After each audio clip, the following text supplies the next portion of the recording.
नमस्कार। जनपक्ष के 90वें विमर्श में आप सभी का हार्दिक स्वागत है।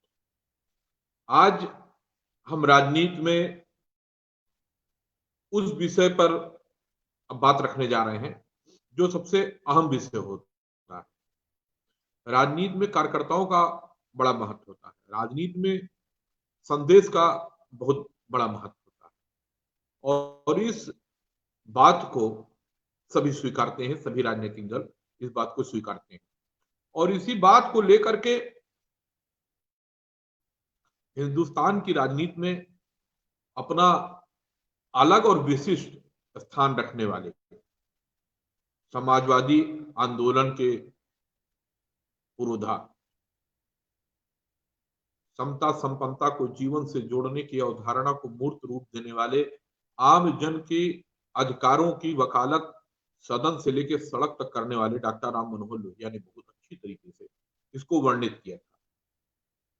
और वर्णित करते हुए उन्होंने पूरा एक उनका लेख है, पूरा उनका दस्तावेज है जिसको उन्होंने लिखा था और वो संगठन और सिद्धांत, ये मैं उनकी पुस्तक का प्रथम पृष्ठ जो है पढ़ता हूँ, ये संगठन और सिद्धांत के नाम से पूरा उनका व्याख्यान है जो कि जो है उपलब्ध है हमारे पास उनकी। और ये हैदराबाद में 1957 सितंबर में उन्होंने जो व्याख्यान दिया था वो वर्णित है पूरा। इसमें तमाम बातें हैं और कई बार मैंने इस उनके सिद्धांत का, उनके बातों का उल्लेख अपने विभिन्न लेखों में, अपनी विभिन्न जो है टिप्पणियों में, चाहे वो टीवी डिबेट्स की टिप्पणियां हो, चाहे वो सोशल मीडिया से आपस में बातचीत का या संवाद कायम करने के दौरान टिप्पणियां की गई हो, वो काफी चीजें हैं।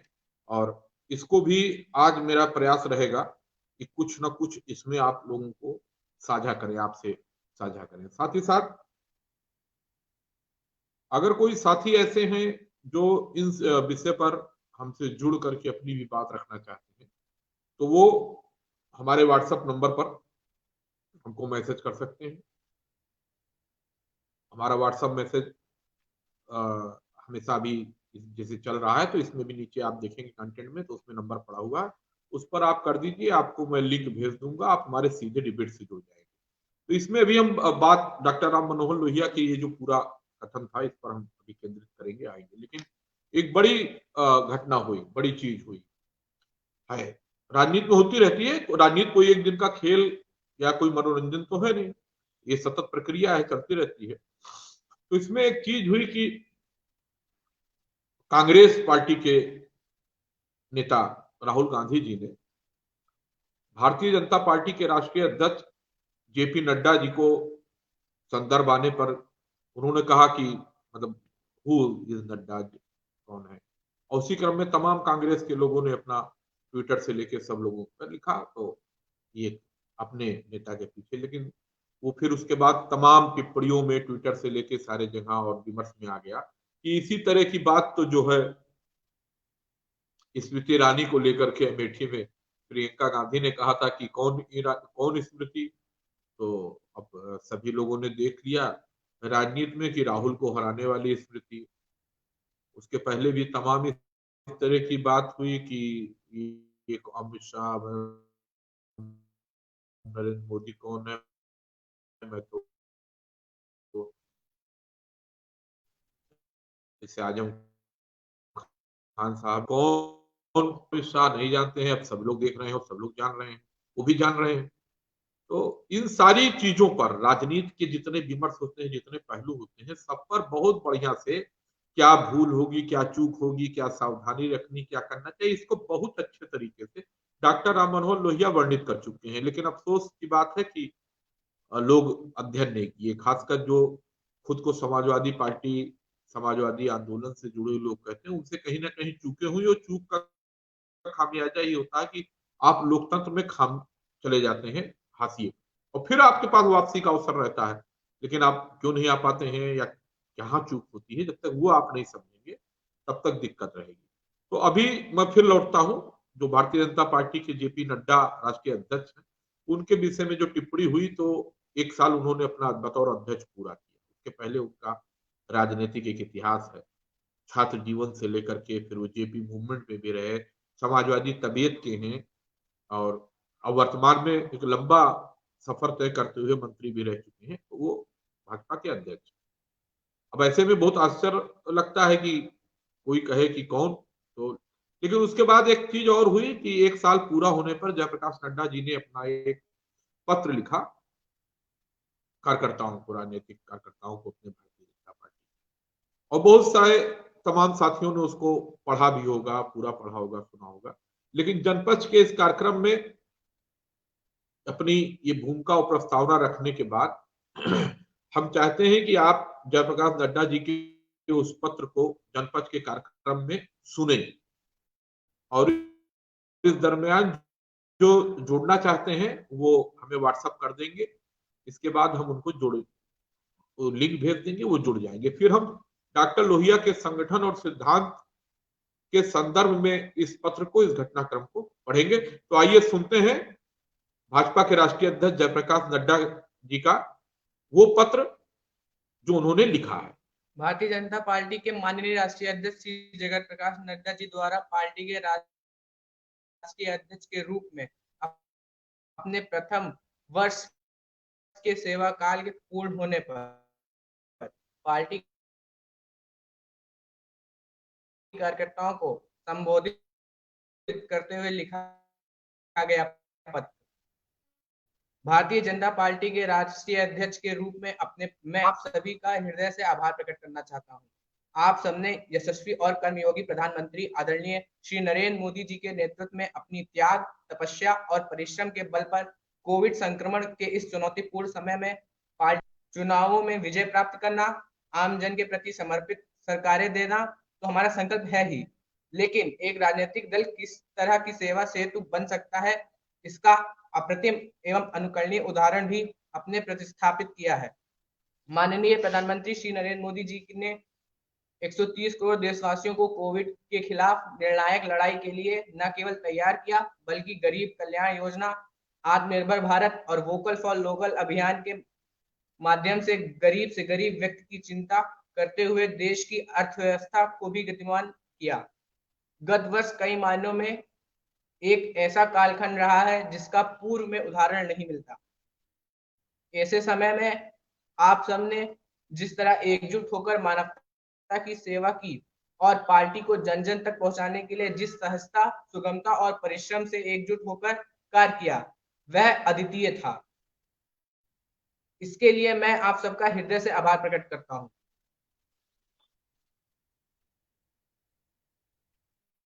विगत वर्ष का अधिकांश समय वैश्विक संकट कोविड-19 के संक्रमण के साये में बीता। यह वर्ष मानव जाति के लिए दुख, पीड़ा और परेशानियों से भरा रहा, लेकिन आप सब ने हमारे यशस्वी प्रधानमंत्री श्री नरेंद्र मोदी जी के सेवा ही संगठन के आह्वान पर पूरी पार्टी को मानवता की सेवा में लगाते हुए यह चरितार्थ कर दिखाया कि चाहे कितनी ही विषम परिस्थितियां क्यों ना हो, भारतीय जनता पार्टी के कार्यकर्ता सदैव जनता के साथ खड़े रहते हैं। यशस्वी प्रधानमंत्री श्री नरेंद्र मोदी जी के नेतृत्व में 130 करोड़ नागरिकों ने एकजुट होते हुए कोरोना संक्रमण के खिलाफ लड़ाई लड़ी और उसे परास्त करने की दिशा में कदम उठाए।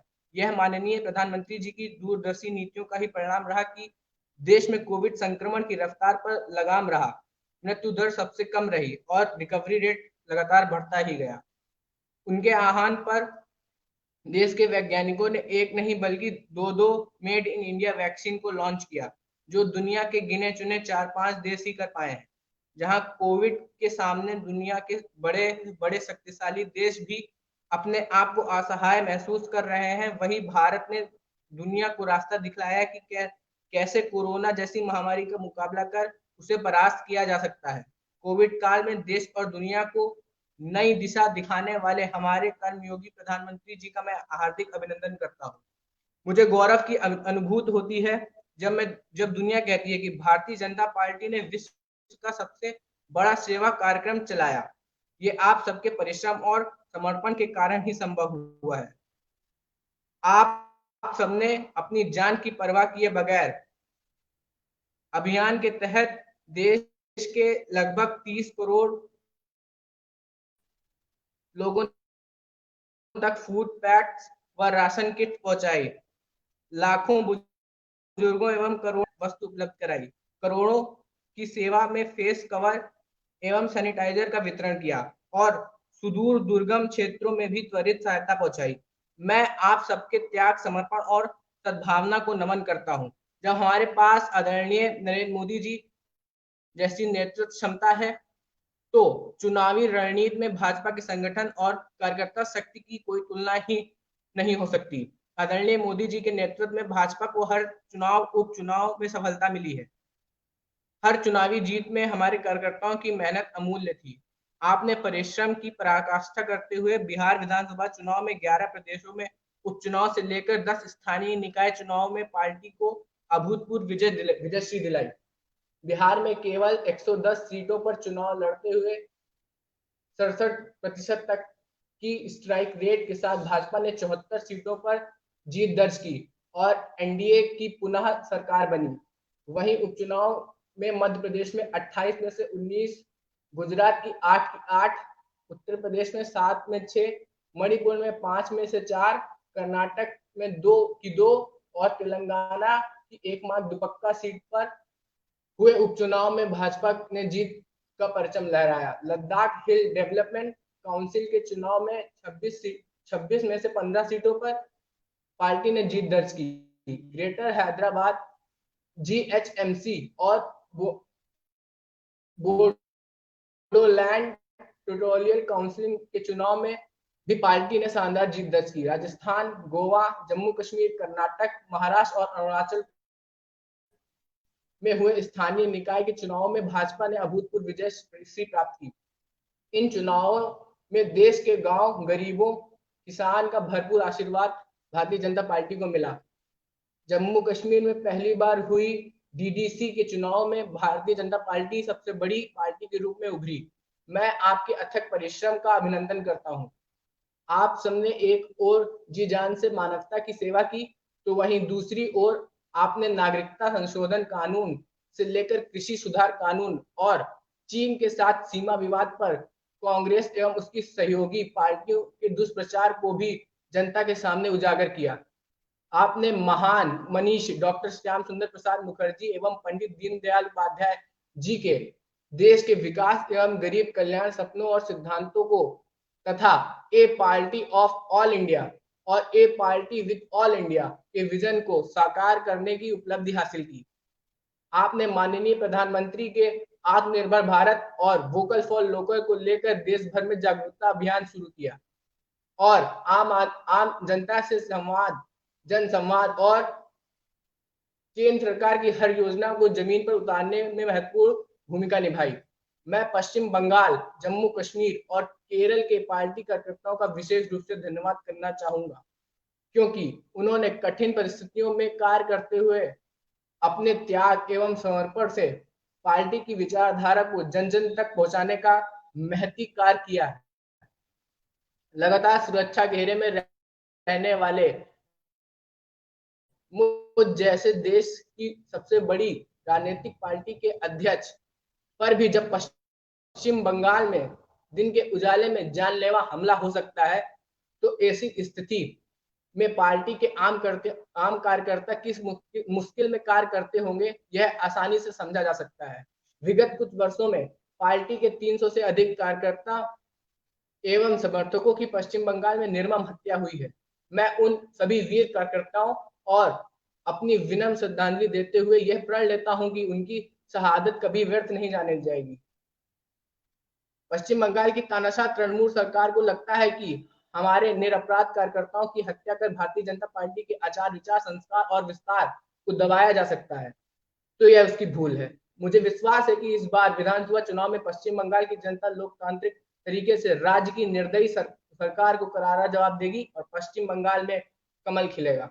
जम्मू कश्मीर में भी अलगाववाद एवं आतंकवाद का डटकर मुकाबला करते हुए लोकतंत्र की जड़ें को मजबूत करते हुए हमारे नए कार्यकर्ताओं ने अपने प्राणों की आहुति दी है।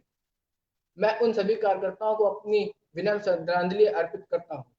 जिला विकास परिषद डीडीसी के चुनाव में भाजपा जम्मू कश्मीर में जिस तरह सबसे बड़ी पार्टी बनकर उभरी, यह पार्टी कार्यकर्ताओं के अथक प्रयास एवं जम्मू कश्मीर की जनता के भाजपा के प्रति प्यार एवं स्नेह दर्शाता है। इसी तरह केरल में राज्य में भी सरकार के संरक्षण में वामपंथी हिंसा का सामना करते हुए हमारे कई कार्यकर्ताओं ने विचारधारा की रक्षा हेतु अपना सर्वोच्च बलिदान दिया है। मैं उन सबको अपनी श्रद्धांजलि अर्पित करता हूँ। भाजपा हिंसा की राजनीति में विश्वास नहीं करती और लोकतंत्र में हिंसा का स्थान कतई नहीं होना चाहिए। हम लोकतंत्र तरीके से जवाब देते रहेंगे और एक दिन ऐसा आएगा जब यहाँ भी कमल खिलेगा और तमिलनाडु, असम और केरल में विधानसभा चुनाव होने वाले हैं। आपने जिस परिश्रम और समर्पण से पार्टी की विजय यात्रा को जारी रखा है, उसी जोश और उत्साह के साथ इन प्रदेशों की पार्टी के ऐतिहासिक जीत सुनिश्चित करेंगे और देश भर में माननीय प्रधानमंत्री श्री नरेंद्र मोदी जी के नेतृत्व में देश भर में जारी विकास यात्रा को रखने में महत्वपूर्ण भूमिका निभाएंगे, ऐसा मेरा विश्वास है। भारतीय जनता पार्टी परिवार के करोड़ों बंधुओं और भगिनियों का विनम्रता से आभार प्रकट करना चाहूंगा कि आप सबके सहयोग से हमने पार्टी के उन पूज्य मनीषियों के विचार को आगे बढ़ाने में प्राण से यत्न किया है और हम सबने दल की विचारधारा, नीति और सिद्धांतों को एकजुट होकर गति दी। मेरा सौभाग्य है कि मैं आपके सबके साथ एक गिलहरी जैसे योगदान कर अपनी महान पार्टी की सेवा करने का सौभाग्य प्राप्त किया है। आप सभी इस विचार यात्रा और विकास यात्रा के सहगामी हैं। आज भाजपा अपने उत्कर्ष पर है, पर हमें यहाँ रुकना नहीं है। जब तक हर पंचायत में, हर वार्ड में भाजपा का प्रतिनिधि ना हो, जब तक हर घर में भाजपा का कार्यकर्ता ना हो, तब तक हमें अपनी विचारधारा का ध्वज लेकर चलते रहना है। मुझे विश्वास है कि भारतीय जनता पार्टी डॉक्टर श्यामा प्रसाद मुखर्जी, पंडित दीनदयाल उपाध्याय, श्रद्धेय अटल बिहारी वाजपेयी जी एवं हमारे सभी मनस्वी तपस्वियों के हर स्वप्न को पूर्ण करेगी और आदरणीय प्रधानमंत्री श्री नरेंद्र मोदी जी के नेतृत्व में केंद्र सरकार की हर जनोपयोगी योजनाओं को जन जन तक पहुंचाते हुए समाज के अंतिम पायदान पर खड़े व्यक्ति को विकास की मुख्य धारा में लाने के लिए निरंतर प्रयत्नशील रहेगी।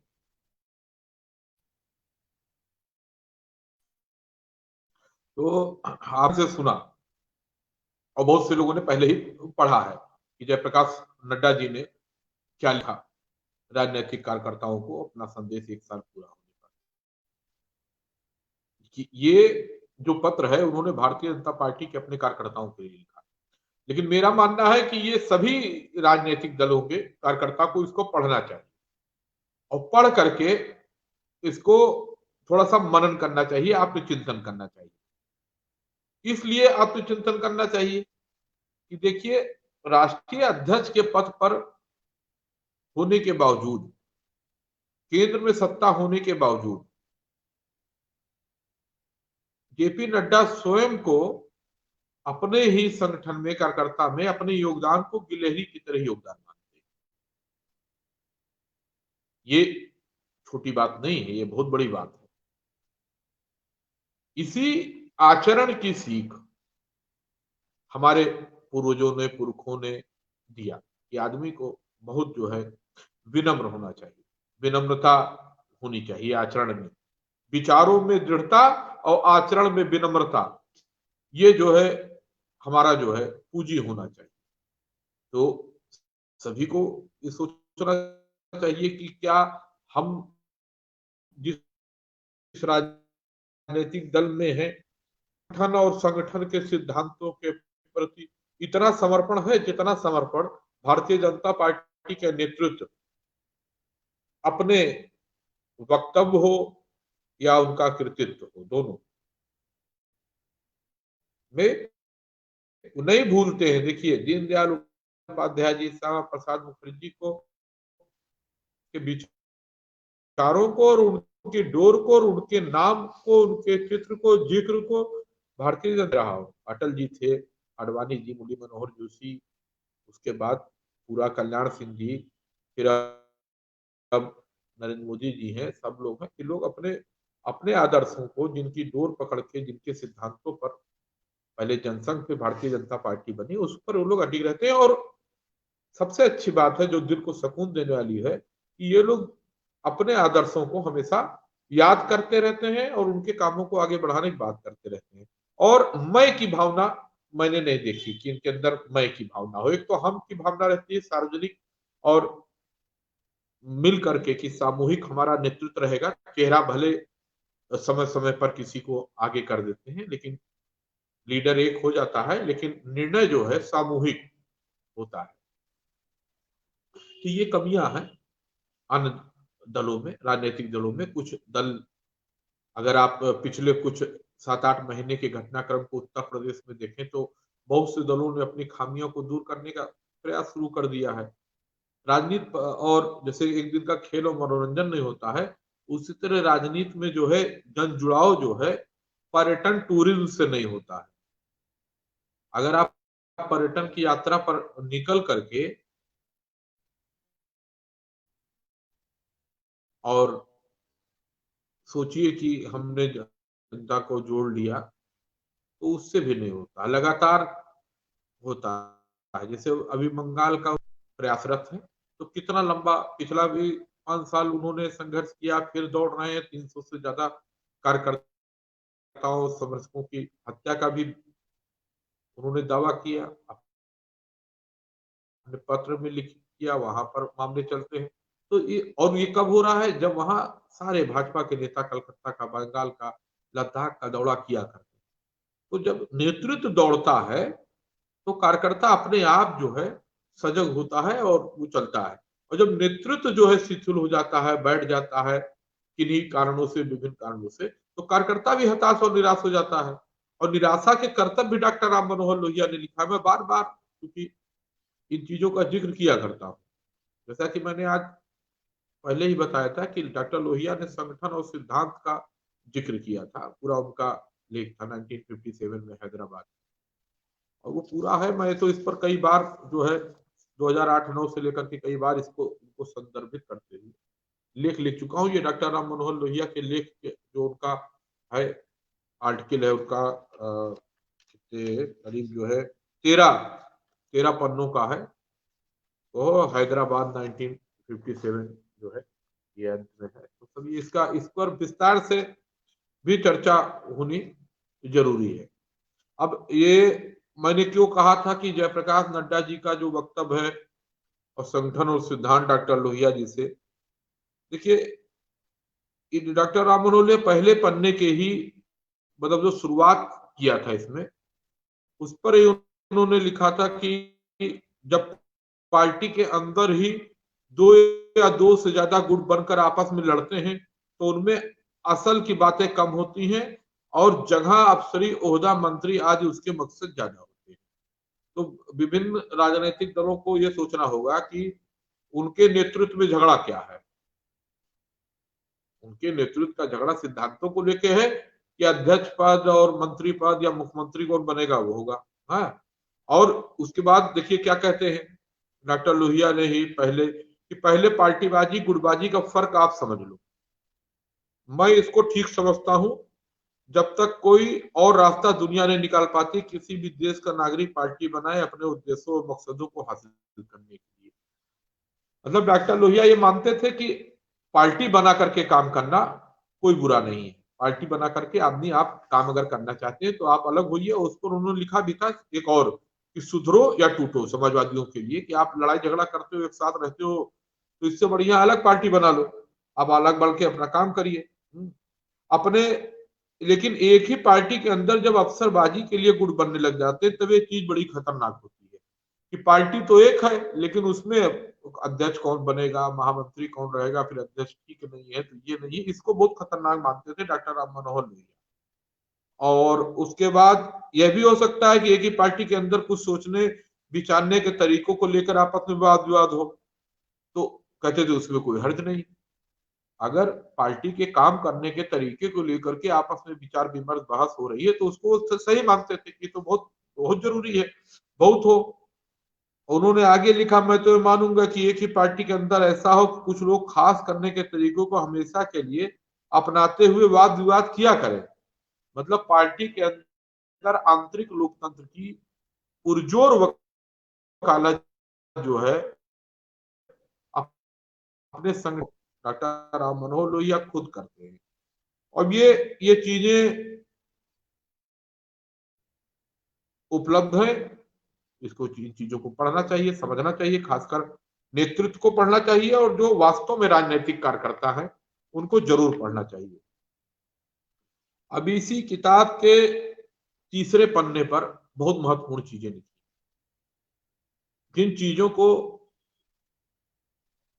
डॉक्टर लोहिया का अनुयायी मानने वाले राजनीतिक लोग तो नहीं अपना पाए, लेकिन जेपी मूवमेंट में जो जुड़ाव हुआ जयप्रकाश नारायण आंदोलन में गैर कांग्रेसवाद के नाम पर जो लोग इकट्ठा हुए, जनसंघ के लोग, तो भारतीय जनता पार्टी के लोग बहुत सी डॉक्टर राम मनोहर लोहिया, जयप्रकाश नारायण और तमाम समाजवादी आंदोलन की चीजों को उन्होंने अपना लिया।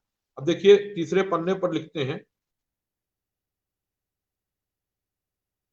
कि एक तरफ वे लोग जो कि आंदोलन के उद्देश्यों के लिए तकलीफ उठाते हैं, दूसरी तरफ वे लोग जो आंदोलन के सफल होने के बाद उसके हुकूमती कामकाज को चलाते हैं।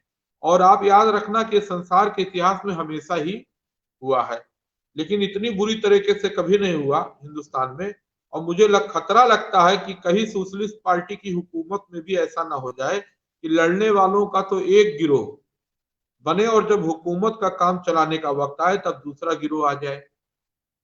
अब इसको आप जोड़िए और इसको आप सभी लोग विश्लेषण करिए, खासकर जो समाजवादी तबीयत के लोग हैं, अपने को समाजवादी मानते हैं, समझते हैं, समाजवादी पार्टी के लोग हैं, उनको संगठन और सिद्धांत जो डॉक्टर लोहिया की किताब है, लोहिया ट्रस्ट से प्रकाशित है, वहां अभी भी उपलब्ध होगी।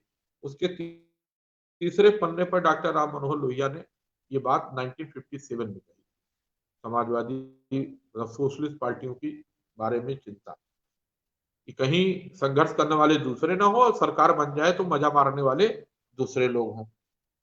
अब इसको कौन समझाएगा? जो जिम्मेदार होगा पार्टियों में वो कहेगा। अब फिर देखिए चौथे पन्ने पर बिल्कुल आखिरी पैरा में क्या लिखते हैं, जो संगठन में लोग आए उसमें आपस में सहयोगिता होनी चाहिए। अब मैं समझता हूं आज हिंदुस्तान में जो सबसे बड़ी कमजोरी है वो ये है कि आपस में सहयोग नहीं है जी। चौथे पन्ने पर एक एक ये साथ साथ ये भी आप देखिएगा कि क्या इन बातों को आत्मसात भारतीय जनता पार्टी के वर्तमान नेतृत्व ने, नरेंद्र मोदी जी ने और अमित शाह जी ने बहुत अच्छे तरीके से नहीं अपनाया है? क्या कांग्रेस के सैकड़ों लोगों को पार्टी ज्वाइन करा करके उनको टिकट दे करके पार्टी का काम लेने का काम उन्होंने नहीं किया? जो चौथा पन्ने पर क्या लिखा है डॉक्टर लोहिया ने, उस समय भी संगठन में लोग आवे और उनमें सहयोग हो, तो सहयोग लेना तो नेतृत्व को है कि लोगों को अपने करेंगे। और फिर पांचवें पन्ने पर उन्होंने व्यक्तिवाद पर चोट करते हुए लिखा, मैं नहीं जानता कि हिंदुस्तान में कब पलटा आएगा, मतलब बदलाव कब आएगा। शायद 3-4 बरस में आए या शायद और देर लग जाए। दोनों कामों के लिए जरूरी कि हम अपने को बदलें। जैसे हम बदलेंगे तो जग बदलेगा, गायत्री शक्तिपीठ का सूत्रवाद है। एक तो हिंदुस्तान में पलटा लाने के, और जो हम मौजूदा है आलसी व्यक्तिवादी मतलब किसी व्यक्ति के प्रति हम लोग आश्रित हैं और काम मेहनत करने में कम भी हैं, कुछ स्वार्थी और झूठ भी बोलने वाले। तो हम वो पलटा ही सफलता के साथ ला सकेंगे और ना जब हुकूमत हमारे हाथ में आएगी तो ठीक तरह से चला सकोगे। अब बताइए डॉक्टर राम मनोहर लोहिया को भी ये मान लीजिए बिना डॉक्टर राम मनोहर लोहिया को कोड किए मैं पढ़ दूं और लिख दूं तो बहुत से समाजवादी साथी कह देंगे कि आप तो बिल्कुल, आपने तो ये लिख दिया, ये बोल दिया कि जो भाजपा के आगमन में बोल के गए हैं, तो क्या तब तो भारतीय जनता पार्टी थी भी नहीं, तो क्या वो भाजपा के आदमी हो गए? लेकिन विचार अजर अमर रहते हैं, आत्माएं अजर अमर रहती हैं। और युग दृष्टा थे डॉक्टर राम मनोहर लोहिया। उन्होंने जो सिद्धांत प्रतिपादित किया वो तत्कालिक नहीं था, तत्कालिक अन्याय के खिलाफ लड़ने के लिए उन्होंने रास्ता ही दिखाया था। उन्होंने सप्त क्रांति की बात की, उन्होंने जो आर्थिक क्षेत्र में या उन्होंने जो कृषि क्षेत्र में कृषि उपज की बात की थी, वही तो आज सब चर्चा का विषय बना हुआ है। सरकारें उस पर काम कर रही हैं। अब संगठन पर भी उन्होंने लिखा, जो 7वें नंबर पेज पर है, और उसके बाद फिर 8वें नंबर पर भी संगठन चलेगा। देखिए, अब 8वें नंबर पर कितनी अच्छी बात लिखी है, लेकिन अब क्या इसको समझना चाहेंगे लोग और समझ करके मानना चाहेंगे? जब संगठन चलेगा तब व्यक्तिवाद को तो खत्म ही करना पड़ेगा, पूरी तरह से खत्म, पूरी तरह से अच्छे हो नहीं सकते, लेकिन जिस हद तक व्यक्तिवाद को खत्म, संन्यास और संगठन, क्या कहा आपने, संगठन अधिकार आंदोलन, हाँ ठीक है, व्यक्तिवाद केवल प्रचार और संन्यास, इसको खत्म करना होगा, इसके साथ मेल नहीं करना होगा, समझे आप? इसको खत्म करके ही कोई व्यक्ति समाजवादी आंदोलन चल सकता है। समाजवादी एकता कायम करना इसके खात्मे के ऊपर चलता है। अब क्या समाजवादी विचारों पर चलने का दावा करने वाली पार्टियां व्यक्तिवाद को डॉक्टर लोहिया के कथनानुसार, उनका तो कहना था कि हमको व्यक्तिवाद खत्म करना पड़ेगा। फिर 9वें पन्ने पर उन्होंने समता को जो है डिफाइन किया था, समता के उन्होंने कॉन्सेप्ट को अपने क्लियर करते हुए चीजें लिखी, और पूरा जो है विस्तार से उन्होंने लिखा। उद्योग धंधों का राष्ट्रीयकरण की उन्होंने वकालत किया पेज 11 पर, बिल्कुल शुरुआत में ही कि रोजगार का होना चाहिए। और उसमें चौथी बात के रूप में उन्होंने लिखा कि बिना नफे की खेती है। देखिए कितना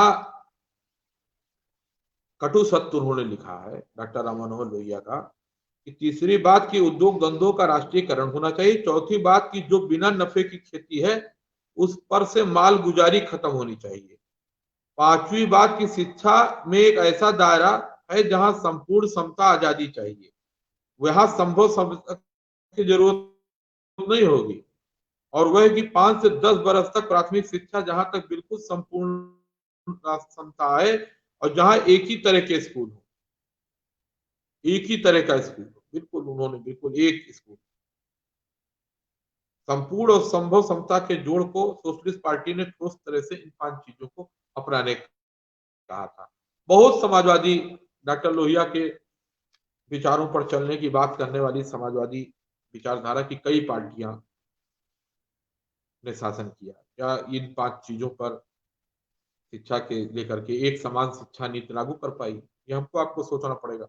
अभी भी बहुत से समाजवादी विभिन्न राजनीतिक दलों में, कांग्रेस में भी है, भाजपा में भी, पृथक रूप से भी चला रहे हैं, उनकी सरकारें भी है, वो अपने यहाँ नहीं कर पा रहे हैं।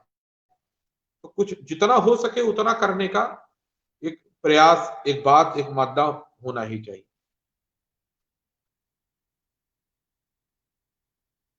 अब आप देखिए कि एक और है बिल्कुल अंत में, आप समझिए, वो पूरा इनको पढ़ना चाहिए और सबको,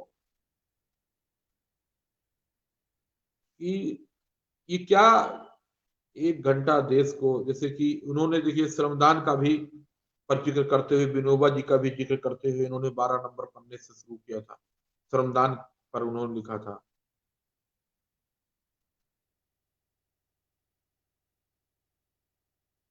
मतलब श्रमदान पर कैसे, श्रमदान के नाम पर, स्वयं सेवा के नाम पर गैर सरकारी संगठन बन करके कैसे लोग पैसे का खेल करते हैं, ये सारे चीजों का भी उन्होंने जिक्र डॉक्टर राम मनोहर लोहिया ने किया। तो ये बहुत सी चीजें हैं जिनको कसौटी पर कसना पड़ेगा, एक तो मेरी एक इच्छा है, आप लोगों से निवेदन है कि अगर संभव हो तो डॉक्टर राम मनोहर लोहिया के विचारों को और लोगों के विचारों का अध्ययन शुरू करिए और विभिन्न राजनीतिक दलों के वक्तव्यों को इनकी कसौटी पर कसी, खासकर जो कहते हो, जो दावा करते हो कि हम डॉक्टर लोहिया को मानने वाले लोग हैं, डॉक्टर लोहिया। और ये जैसे आज जयप्रकाश नड्डा जी का, जेपी नड्डा जी का मैंने एक सार्वजनिक पत्र पढ़ा, तो ये मेरा अब एक प्रयास ये भी है जनपथ के कार्यक्रम में कि अगर कहीं आप लोगों को कोई ऐसा मिलता है, कोई ऐसी जानकारी मिलती है या कुछ होता है कि जिसमें किसी राजनेता ने कोई पत्र लिखा हो किसी को या कुछ बात हो, तो अब मेरी जानकारी में हमको दीजिए। वैसे भी मैं कोशिश करूंगा, हम लोग की नजर रहती ही है कि वो हम कर लें। तो अगर कोई ऐसा होगा जिसका करना होगा तो वो तुरंत जो है हम उसको भी इसी तरह पूरा उसके बारे में पढ़ करके सुनाना, बताना, सब हम उसको करेंगे और उस पर भी हम चर्चा करेंगे और उसको सिद्धांतों पर, कसौटी पर उसको देखेंगे, करेंगे और उससे संदर्भित बात करेंगे।